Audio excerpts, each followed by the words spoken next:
aytib.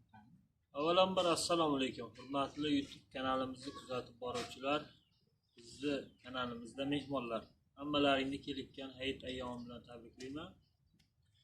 Hop, mana hozir biz ketgan ishlardan bitta lavha qo'yapmiz, qiladigan ishlarimizdan. Orqamda turgan kombaynlar o'sha fasol, lo'ya, mosh, no'xat chiqaradigan kombaynlar. Bular odam mana shu yerdan soptiradigan variantdagisi. Buni o'zi yerdan oladigan variantdagilari ko'chada tayyorlanyapti, tashqarida. Chunki bular ixchamroq bo'ladi, bu yerda tayyorlasak bo'ladi. Ular katta bo'lganini hisobiga ko'chada tayyorlanyapti ular. Hop, mana shu ikkalasi ko'rsatib yuborasiz buni ham. Narxini ko'pchilik so'rayapti, yana bir bor aytib qo'yaman oldindan. Buni 3 xil narxdagisi bor. Ustida bunkeri bor variantdagisi bor, bunkeri yo'q variantdagisi bor. Eng arzonini narxi 45 million so'm. Undan keyingi yaxshiroq variantdagisi 55 million so'm. Undan ham yaxshi variantdagisi 65 million so'm. Nimalar bilan farq qiladi? Buni narigi tomonida o'ziga qatirilgan bunkeri bor. Shuning uchun bu 55 million so'm. Endi bu yonimizda tayyor bo'ladigan kombaynimizda o naryoqda bunkerini ko'rsatib qo'yasiz. Ana shu bunker shuni ustiga chiqib o'tiradi. Uni narxi 65 million so'm bo'ladi. Og'daradigan holatda bo'ladi. Og'daradi buniki. Bu og'darmaydi. Qopni kiygizdirib qo'ysa, qopga to'kilsa bo'ladi. Shu orqa tarafidagi bunkeri 580 kg atrofida yuk oladi. Bulardiki 700 kilodan oshiqroq yuk oladi.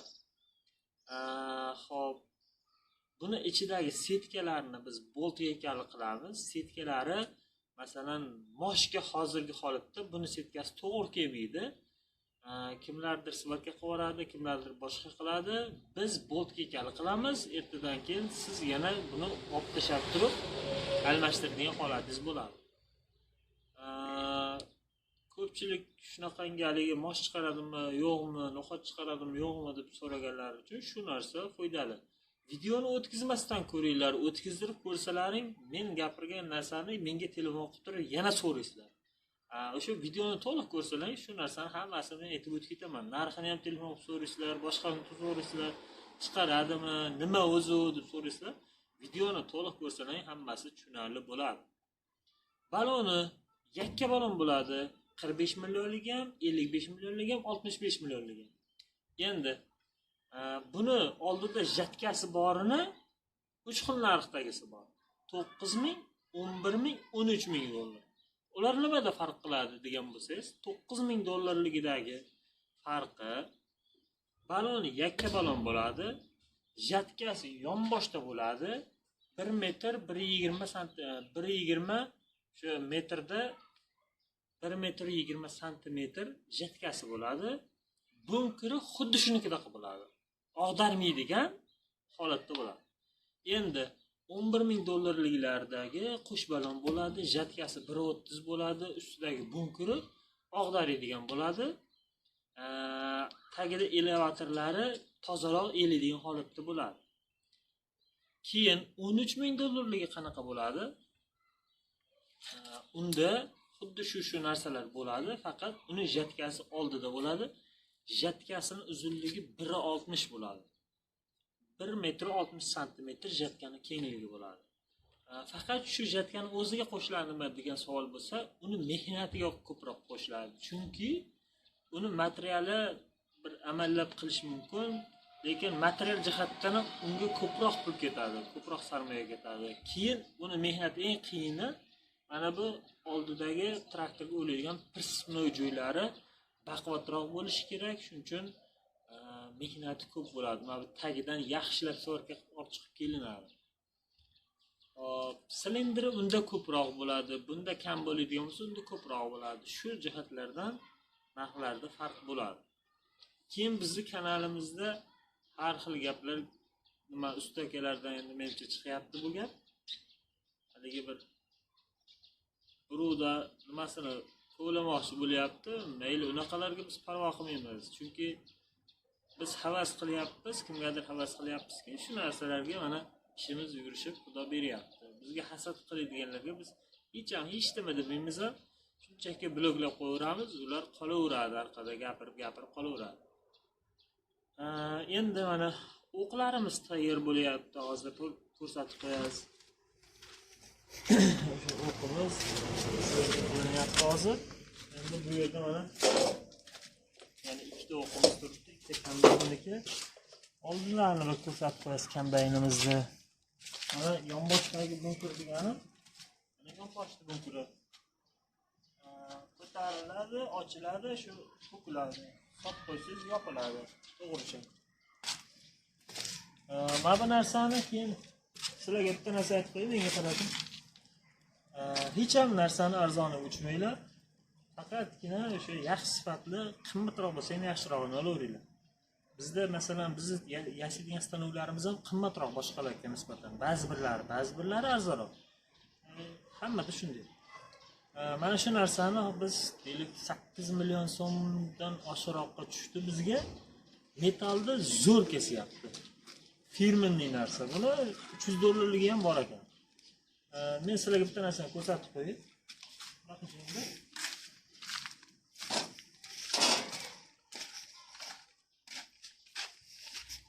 Biz haligi svarka apparat olaman yoki plan qilib yurgan odam bo'lsa, to'g'risini aytib qo'yib, mana shu narsani men oldim, mana svarka apparatni. Ham kempi, ham svarka. Svarkasi bunday solishtiradigan bo'lsak, professional o'zimizni svarka bilan solishtiradigan bo'lsak, to'xtaroq svarkasi. Lekin kempisi zo'r. Haligi ham kempa, ham svarka degan narsaga, haligi skitkada ketyapti, u bo'lyapti degan narsaga sizlar ham menga o'xshab aldanib qolmanglar. Mana shu narsani oldik. Haligi 3-4 ta narsa qo'shib beryapti, $100 ga balgatka drel qo'shib beryapti, mayli ular sotaversin-ku.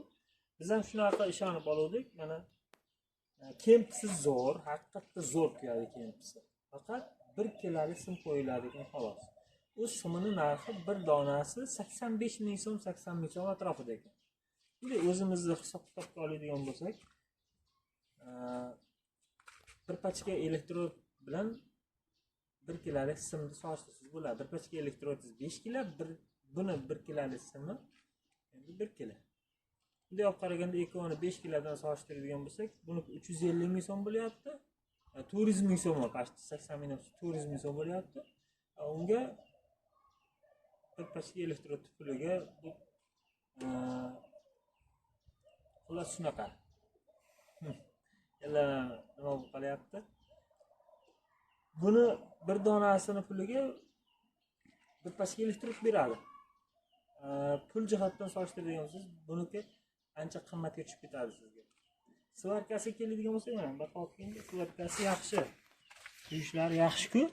Faqat biz yaxshi svarka apparatda ishlab o'rganib qolganimiz uchun biz solgan paytda, urgan paytingizda birdaniga chaqib ketmaydi. Nargi svarka bilan apparatlarimiz birdan svarka qilsangiz chaqib ketadi sirasi. Aytganimki, arzon narsaga uchmaylar ekan. Biz ham shunaqa arzonga bir uchib ko'rdik, mana o'xshamay o'tiribdi. Uchun mabodo olib kelib bo'lsa sotamiz $50. Biz $70 ga olganmiz, sotamiz $50 ga sotib olamiz. Biz endi boshqa narsa ham olamiz, qo'shib o'shaning ichida kelgan. Lekin u firmaning narsaning ichida kelmagan u. Bu yaxshi narsa. O'qlarni ko'rsatdik. Ichidagi narsalari purut. Haligi ko'pchilik so'rayapti, sindiradimi yo'qmi? Sindiradigan holat hozir qanday holatda sindiradi? Men sizlarga tushuntirib beraman. Bahotinglar mana. Agar pichoqni ichiga mana shunaqangi qirral narsa ishlatadigan bo'lsak, sindiradi. Biz sindirmaydigan qilish uchun mana bu narsa ketamiz.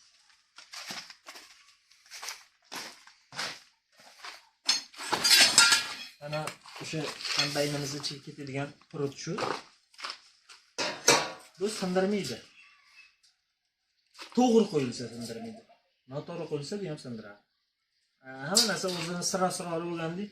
Akamiz aytdi, kommentariyada kombayn yasashni o'rgatmadi debdi. Men shunchaki ko'rsatib qo'yaraman, ichini ham ko'rsatib qo'yaraman, tashqarisini ham ko'rsatib qo'yaman. Shunday elementar narsani ko'rsatmayman, siz nima yasamaysiz. Yasasangiz ham o'xshamay turaveradi.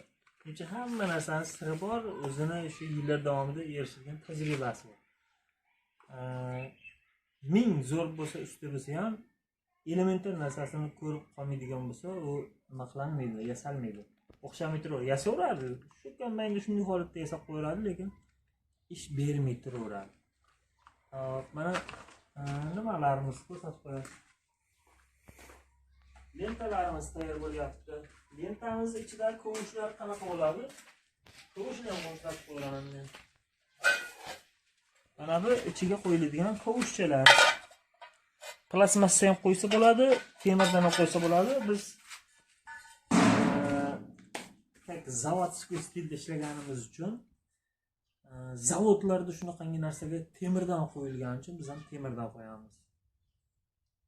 Bu narsalarni hammasini o'zimiz yasaymiz. Negaki bir joydan topsangiz 100 ta toparsiz, 200 ta toparsiz.